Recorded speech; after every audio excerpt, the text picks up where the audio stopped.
Hey there, welcome back to Farmcraft. I'm John, and we're building a pond. We have already prepped the pond bed, prepped the dam area, dug the keyway, refilled the keyway, and installed the pipe, and now we're ready to really start moving some dirt. We got to build this thing up 10 feet at least to make a dam. So let's get to work.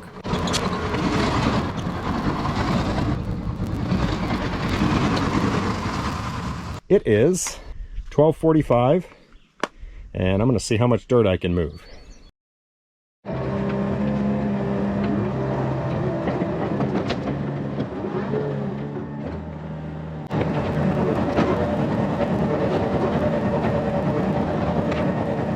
All right, it's 12:58. The truck is full. Let's go dump.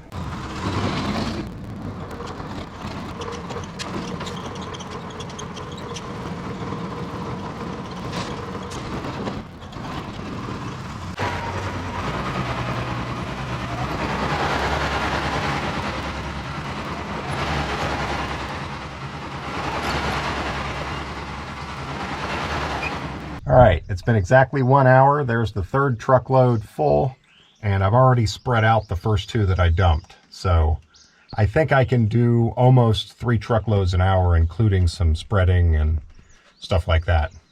So that's not bad.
Well, I think I'm done for the day.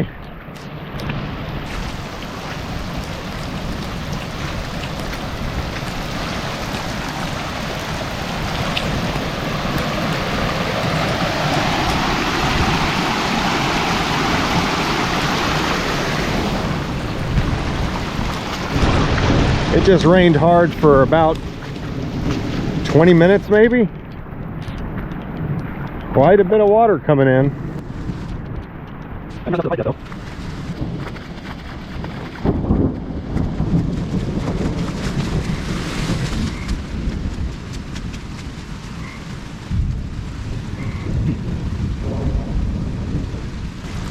I kind of don't want that overflowing. I might go grab the excavator and see if I can't get the water going that way into the pipe.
must say this is more water than I was expecting to come through here.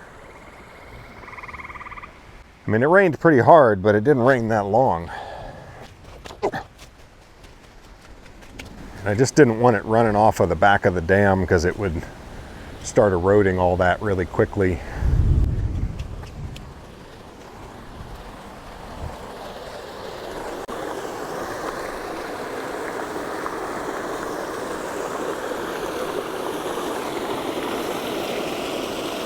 Pipe's working, but I do hate to see all that runoff. You know, I thought about putting in silt fence, but the silt fence would be being overwhelmed right now too. There's really not much you can do about this when you get a real hard rain, or at least not much within reason. So it wasn't even supposed to rain today, but it did. I learned a couple of things. As I'm doing the dam, especially before I get it really up where it needs to be, I'm going to angle it back towards the pipe. The last thing you want is it going that way. And yeah, I'm going to try to leave water channels. Like my road here, I just had this berm the whole way, so the water's running all the way down it. Would have been much better to cut through and just let the water drain. But all in all, doing okay. It's going to be interesting to see how quickly this water leaves us. See you tomorrow. I gotta tell you, Vevor keeps knocking it out of the park. You guys have seen me do sponsors for Vevor before, and I've become a fan. They make pretty nice equipment at really good prices, and this foundry furnace and forge is no exception. Longtime viewers of the channel will know that I'm into forging as well as casting metal. And before I show you this, let me show you the first foundry furnace that I ever used. And I think that's going to put in perspective just what a good deal this thing is. I'm not just saying this. I turn a lot of sponsors down because I think what they're selling is overpriced or junk or something like that. This is pretty impressive. So this was my first foundry furnace. I took a metal 5-gallon bucket and made this myself. I bought KO wool, which is ceramic blanket, high temperature insulation. I lined it with it, and I just put a fire brick down in the bottom for the crucible to sit on. I have a video on this. It was about $100 to buy the KO wool to make this. I already had a Harbor Freight weed torch. I used that as the burner. I just cut a hole in the side and then bought a crucible. So, you know, the crucible was probably 20 bucks, $100 for the wool, maybe $30 for the torch. So somewhere around 150 bucks got me able to melt metal. This burner left much to be desired, so I later upgraded it. I bought a commercial burner. Basically, I have more than $200 into this foundry furnace setup. It works okay. This is the biggest crucible that it can handle. It's not the best. Kind of chintzy because it's just a 5-gallon bucket. So here's the Vevor foundry furnace. Stainless steel and pretty heavy gauge. I think that's probably 16 gauge. It comes with a crucible that's bigger than mine. This will not fit in my furnace. Fits in this furnace just fine. Comes with tongs. I had to make my own of those. Comes with an adjustable regulator, so you can kind of control the flame. I didn't have this either. 2 burners. Good heavy gauge stainless steel again. Stainless is what you want. And as you can see, I've already put refractory on this thing. This was just KO wool. They sent a bag of refractory with it. You just mix it up, brush it on, let it dry out. Not hard at all. And that's going to help that KO wool to last a lot longer. You know, this is a superior furnace, without a doubt. Let me show you this though. Comes with this fire brick to put down in the bottom. Take that out. Put it inside. Take this, which also comes with it. Now you have a forge. You've got 2 burners coming right down into the center of the firebox, and that would be a reasonable starter forge, no doubt. Nice little setup. So how much do you think that costs? I mean, that's hands down a better setup than my first one was, which cost over $200. It's 175 bucks. I can't even buy the materials for that. I don't know. You can't beat it. They brought it to me. I took a look at it and said, yeah, I think my audience is going to like that. What a deal. But I can't leave it at that. Let me fire this thing up and melt some brass real quick.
So yeah, I have a video on how I made my furnace. Go ahead and watch that video, but don't do what it says. Buy this. Definitely, like, if this had been available, that would have been my first furnace, without a doubt. Check the links in the description. Really nice setup there, great value, and let's get back to work. So it's the next morning. What's the damage here? Oh, this stuff is soup. Well, it's not soup, but it's not good. Man. I really could have done without that rain. It was supposed to be no rain yesterday and then chance of thunderstorms this evening. And my plan was to get this all the way across and then drive across it a bunch of times with a full dump truck to start compacting it. And, you know, I knew I would get a puddle down here, but that's fine. That's not in my way. I also knew I'd get a puddle up there, but that also is not a big deal. I can work around that. It's not too bad, but it's a bit of a setback. It's going to slow me down some. It's muddy, but hopefully before any thunderstorms this evening, I'm going to have this place buttoned up a little better and ready for the next rain. Yeah, it looks like my little ditch bringing it back this way worked. I don't see any evidence that it went over, so that's good. So yeah, my first priority today is going to be to get across that and make sure I've got a real dam that it's not going to be able to top. So I wanted to talk a little bit about compaction. Obviously, it would be nice to have one of those giant roller compactors here and use that as I'm going. That's additional cost, additional time. Like my pond, they did not do any compaction. There is a technique to compact earth by putting more earth on top of it. So the bottom of the dam is going to be perfectly compacted once the dam is built. It's as you get closer to the top, you need to start thinking more about compaction. And I do have a trench compactor I'll probably bring over here for the upper layers. But my idea was I was going to use the dump truck, which has a pretty high PSI, especially when it's loaded, and drive back and forth. And this area where the dump truck has been driving is actually, you know, not that muddy. I'm not sinking in. Yeah, it's effective at compacting. So that's my thoughts on it. I know some people are going to have differing opinions on it, but for pond builds, you know, you're not building a house here. It's okay for it to settle a little bit after you're done, and you expect it to settle a little bit after you're done. Yeah. It's a pile of dirt, so all it needs to do is not leak. A little bit of settlement after you're done is not a big deal. So that's my thoughts on compaction for what they're worth.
Crazy how much a little rain has just totally messed everything up.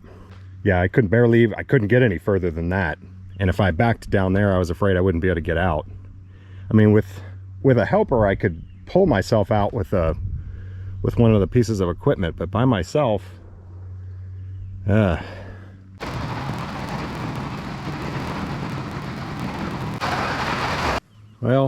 I'm not recording a ton Or at least I don't feel like I am, because I'm just trying to get this dirt moved. I need to get this thing buttoned up because it's supposed to storm again this evening.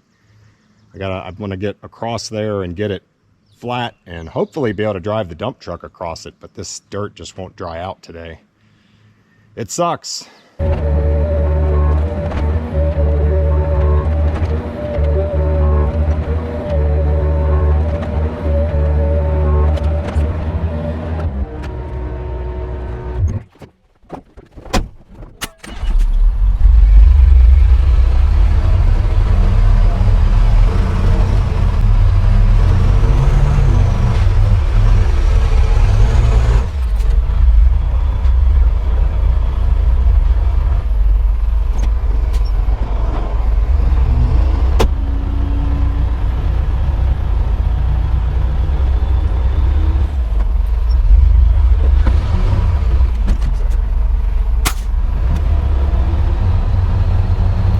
That damp clay is sticking to the dump bed and not coming out when I try to dump it.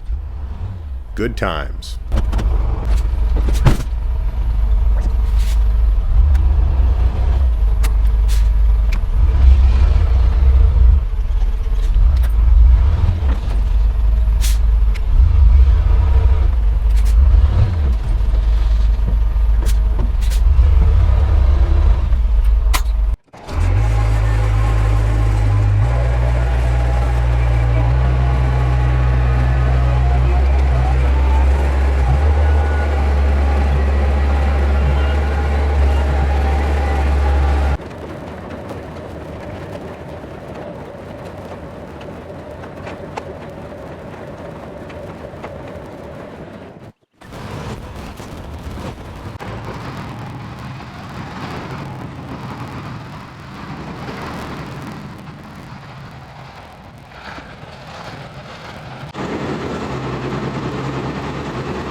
So I've got the whole thing cambered back towards the pond a little bit.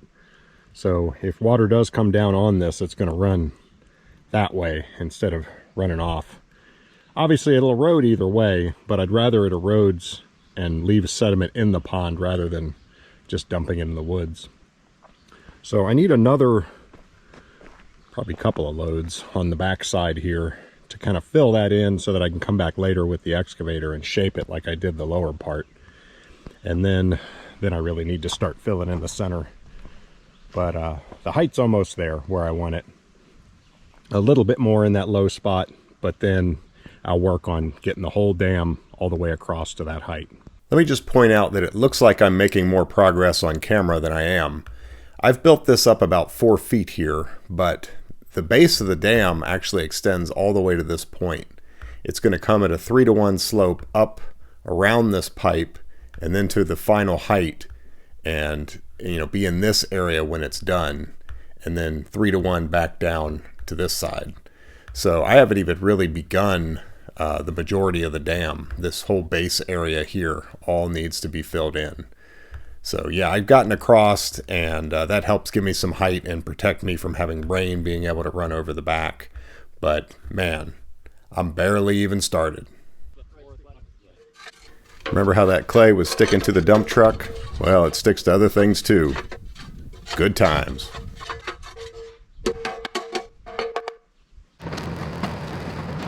So it's become obvious that I need all the clay that I can get out of this pond bottom.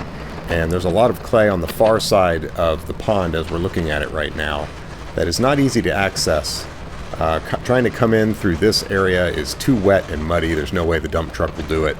So I'm going to make a little landing here and bring the truck in from this side.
Darn it, I knew better. I'm gonna have to dump that load, I'm almost certain, but I will hook the dozer to it and kind of see what it does. I just don't, there's too much weight there. That's got to be 15 tons of dirt. That bed's full. The truck weighs 16,000, so 8 tons. So yeah, that's 46,000 pounds right there. A 15,000 pound D3 is not going to do much to that, I don't think. Especially without someone driving and trying to help. But let's hook it up, see what it does.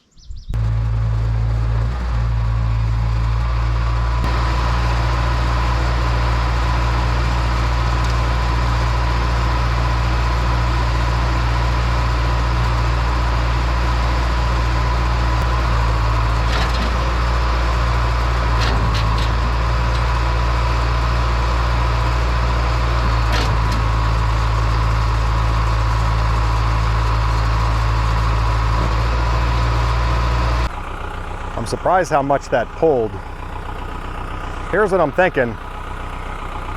If I put the dozer in pull and just get off of it, and then get in the truck and drive, it may come out. If I then stop the truck, I don't think the dozer is going to be able to pull it. So then I can stop, as long as the chain doesn't break, then I'm going to have a runaway dozer. It's risky, but I might try it.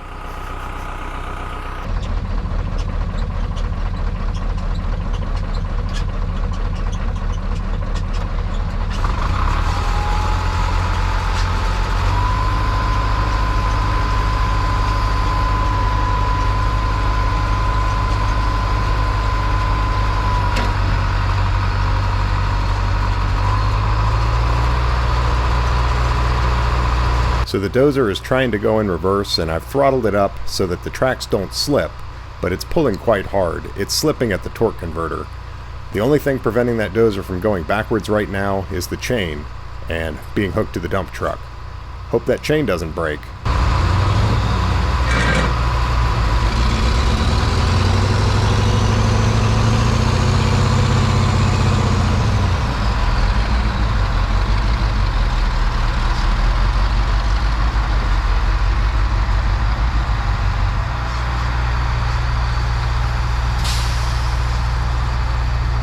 Here I was giving it a test to see if the dump truck was going to be able to stop it, and as I suspected, it can.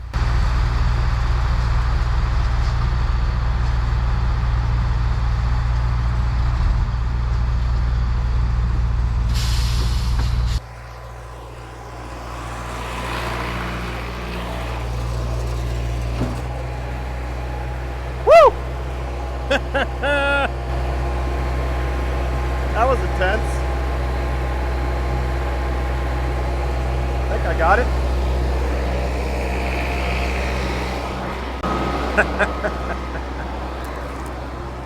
That was stupid.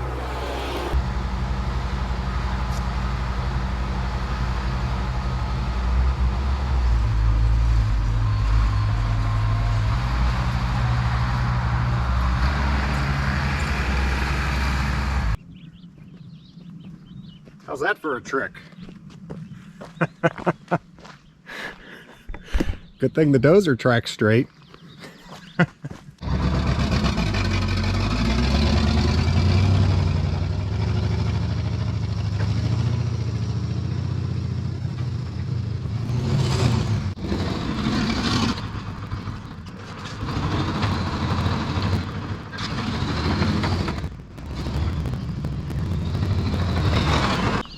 Wow.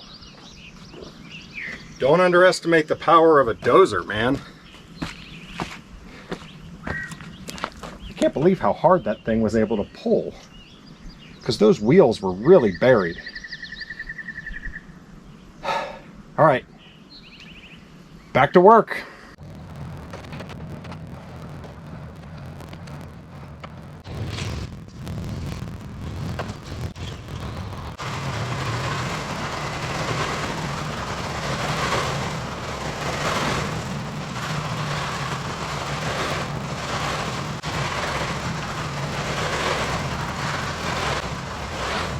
So I got all the way across and got it built up like I wanted, and turns out it didn't even rain that evening.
Little dressing things up before I really get rolling today.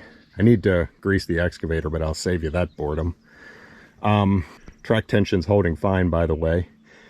I have this compactor now, and you know, I keep trying to back the dump truck all the way, and it starts sinking in, and it stops. It won't go anymore. So I think I'm going to take some time and I'm going to compact this just so I can get the truck to the far side. You know, the more that I'm driving across it, the more it's going to compact. So I'd really like to be able to do that. The other thing is my downhill track here has really sunk. I don't know if you can tell on camera, but that is lower than that. And when that truck is full, that's not a very nice feeling. So I am going to do a little work on that to level that back out. And then I'm going to compact the heck out of that downhill track.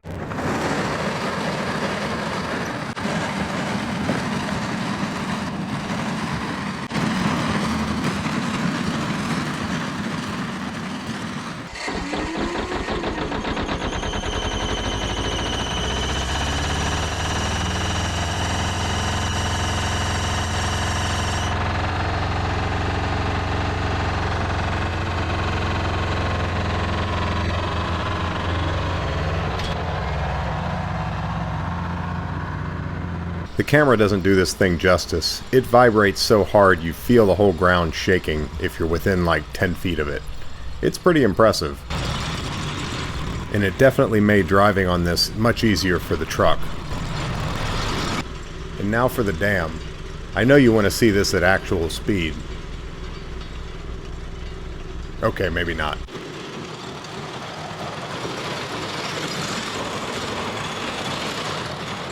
Well, lucky for you, the camera battery died, but you get the idea.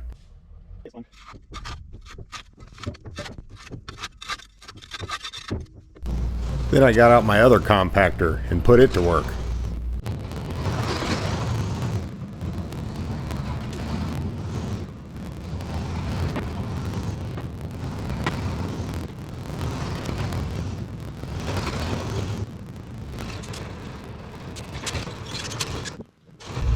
Remember, the base of the dam has to go all the way over here.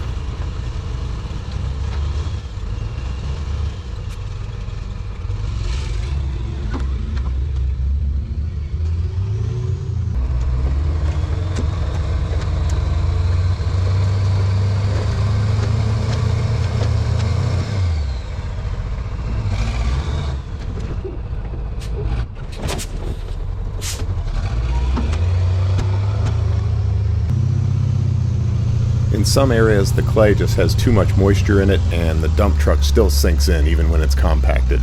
So I couldn't go any further here.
So I've had a lot of questions about these ruins over here.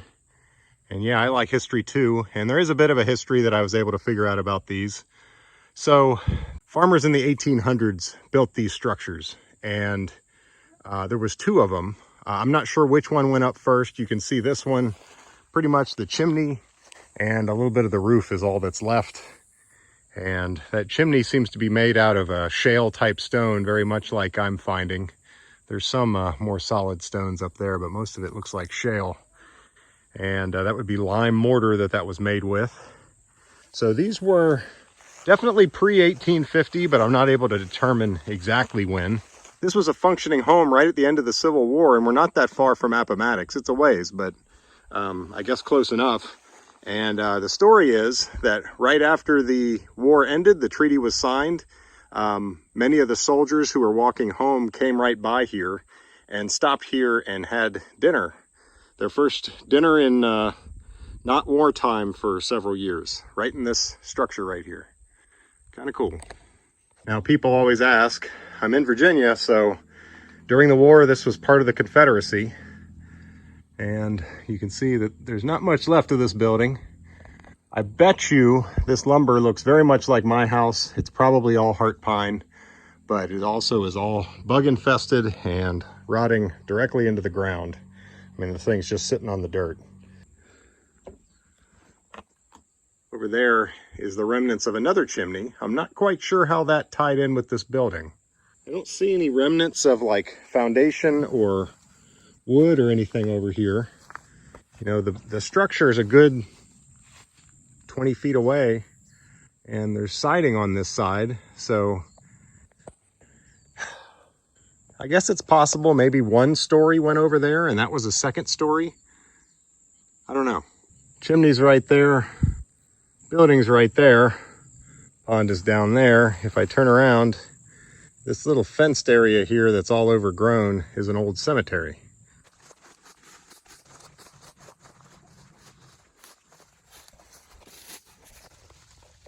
So it's interesting, I don't see a date on it, but I see CSA, Confederate States of America. So apparently that was a Civil War soldier. So right there is where that grave was. Here we have a grave with just a stone that was never written on, it's just a marker. There's another one there, just a marker. One thing that's interesting about this is there's no well over here, and I don't think there ever was. Apparently they used to go down the hill to the creek down there and get buckets of water every day. That's hard living. The primary thing, you know, most farms in that time, they would farm everything that they needed for their own consumption, and then they usually had a cash product or two, whether it was a crop or, in this case, I think it was beef, it was cattle. And of course, in those days, a lot of these trees weren't here. These, especially all these pines, these are planted. And most of this was open field. There was just farmland everywhere. Often when I'm looking at old things, I wish there was just a way to stick a time-lapse camera on it back in 1800 and watch it all the way up to the current day. How cool would that be? All right, let's get back to work.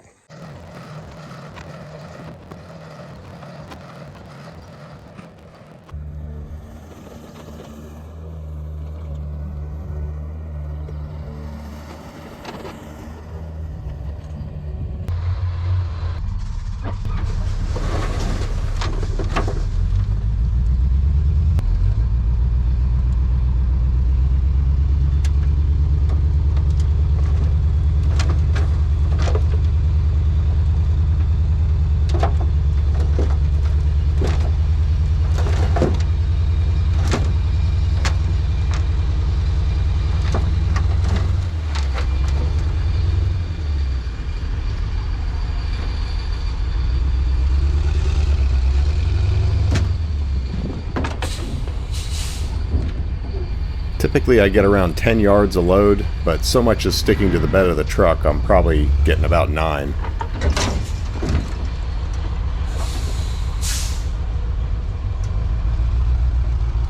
I've scraped it out several times and it just sticks again.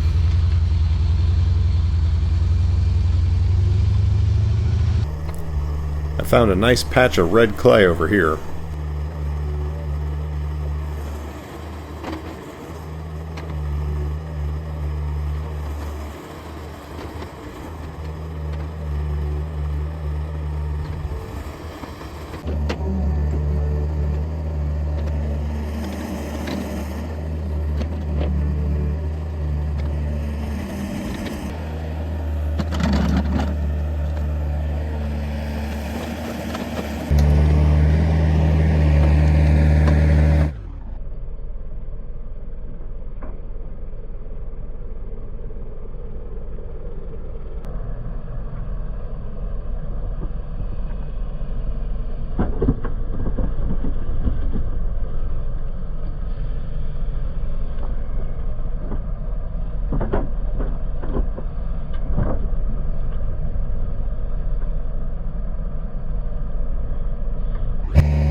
I've had several people comment that I need bigger equipment for this job.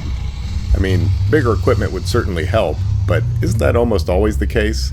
Any job you're doing, it's going to go faster if you use bigger machines. This isn't that big of a pond. I think it's going okay.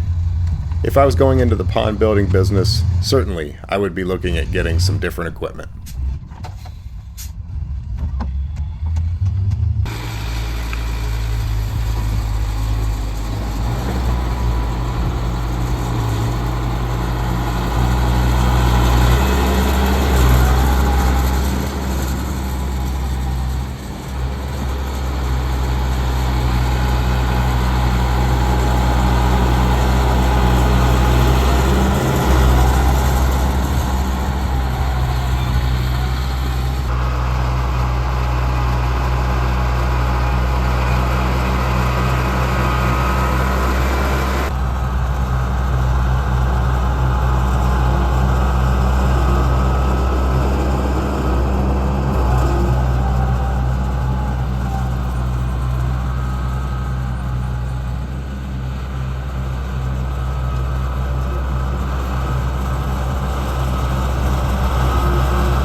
A lot of people see me doing this and think this is really dangerous. I don't think it's as dangerous as it looks on camera. One, it's sped up, it doesn't move that fast. But this thing operates like a Z-turn mower. If I let go with my hands, it immediately stops. That said, I don't really want to find out what happens if you run over your foot with it.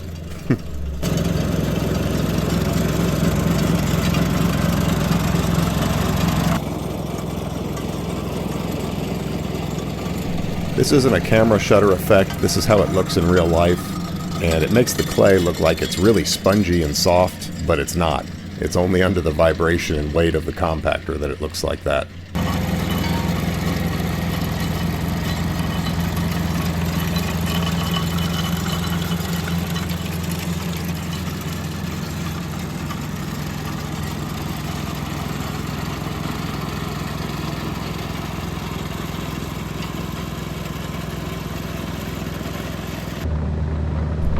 Oops.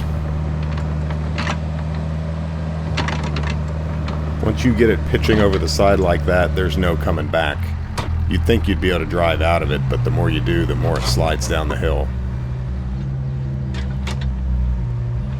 So while I'm over here, I'm going to take a little time and dress the back of the dam with the excavator. So I've got the top of the dam compacted in. So right now, if it rained, it wouldn't be too bad. So rather than dumping more dirt on it and then having it start raining, I'm going to define the toe of the dam on this side. And by that point, I should know if it's going to rain or not. And then I can get back to doing some dirt, hopefully.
Well, that's starting to look like a damn dam.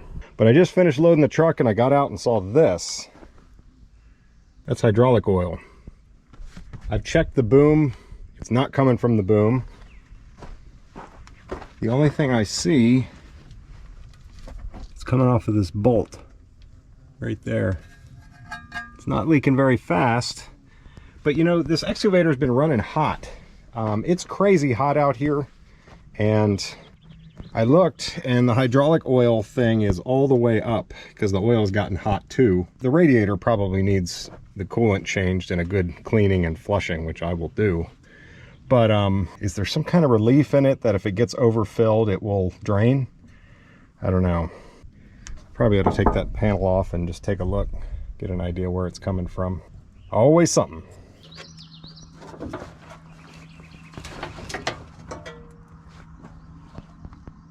Well, that's odd. Oh. Ha! This is the overflow. It comes up through to here and right to the hydraulic oil tank. So, I mean, it was crazy hot today and I was running it wide open. I'm just gonna have to be more careful until I get that radiator flushed and cleaned. I mean, it never got to red line. It just got close and I think I probably had a little too much oil in it. I think I'm fine. I can keep running it. That's awesome. An oil leak that I don't have to fix. Who would have thought? Since I'm able to deliver fuel to the cylinders, the engine's running well. The problem is I'm going through some oil, man. I've got 17 hours on it, and so far I have put in a gallon of oil. I don't think it's leaking that much. It is leaking some, but I think it's burning it. You know, when I got this thing, I saw it smoked, but I just figured, well, that's old diesel smoke.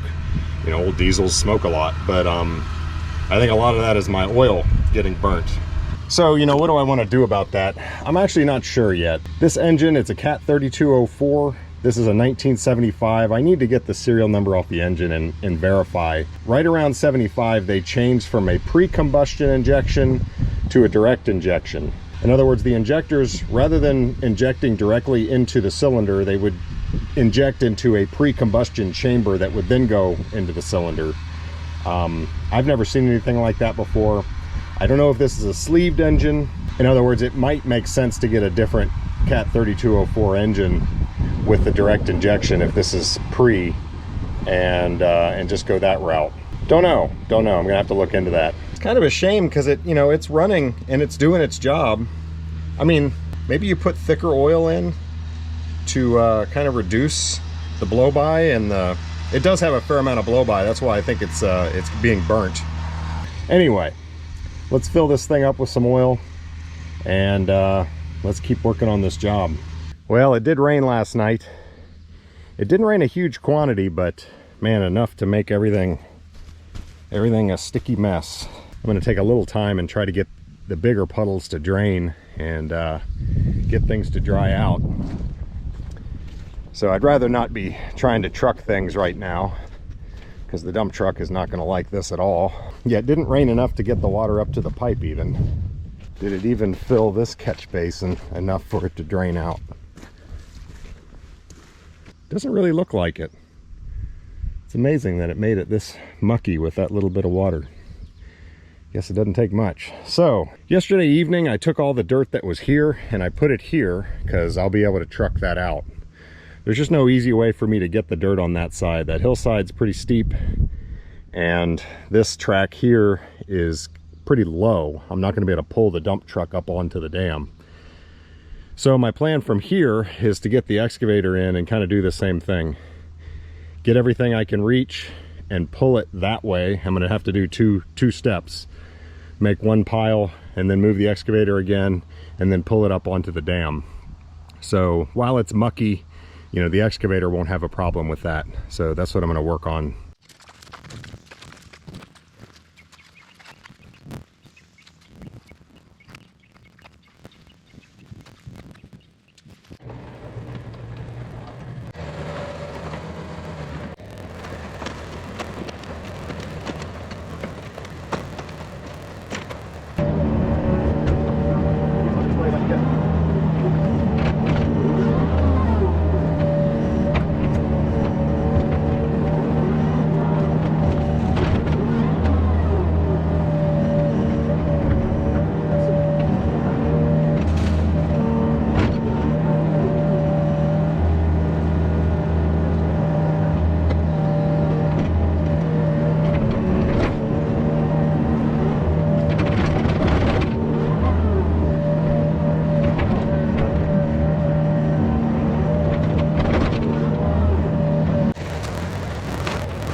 You know, I've had that tractor backhoe for years, and it's nice, but it doesn't hold a candle to an excavator. I mean, this machine is so versatile. I mean, look at the hillside I'm on. The excavator is not at the hill angle. It's quite steep.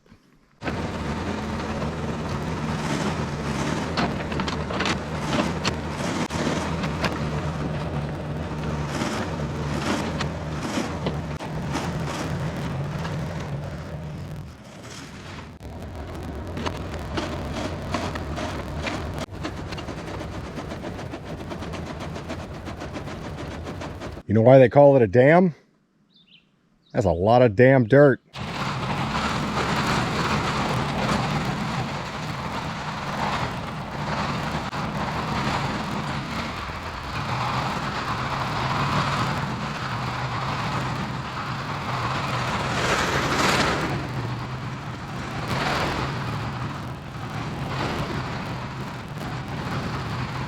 I've got a bunch of dirt out here that's outside of the dam. So I'm gonna kind of use the excavator, pull it all back up onto the dam, and then define that toe of the dam. We're really getting somewhere after I do that, because that's gonna add a lot of height to that side. The base of the dam, you know, is very wide. It's about 70 feet wide at the max, and it's a 3-to-1 slope. So every foot you come up, it's 3 feet less on both sides. So it's 6 feet less for every foot of rise. So I've already come up, you know, a good 6 feet probably. So that should be about 35 feet that's left. So the bulk of the dirt should already be in the dam. That's awesome. Today, my goal is to get that dirt up onto the dam, spread out, and compacted before it decides to rain on me.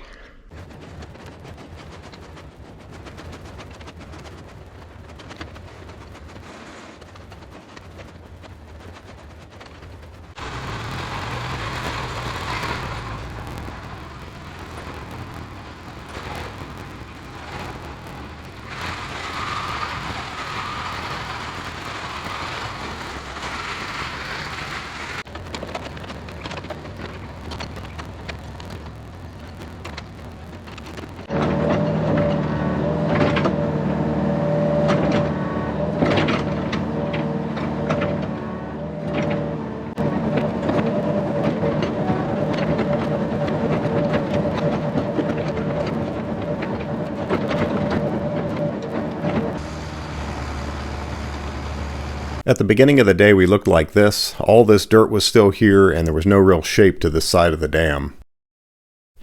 And this is what we look like now, all compacted in.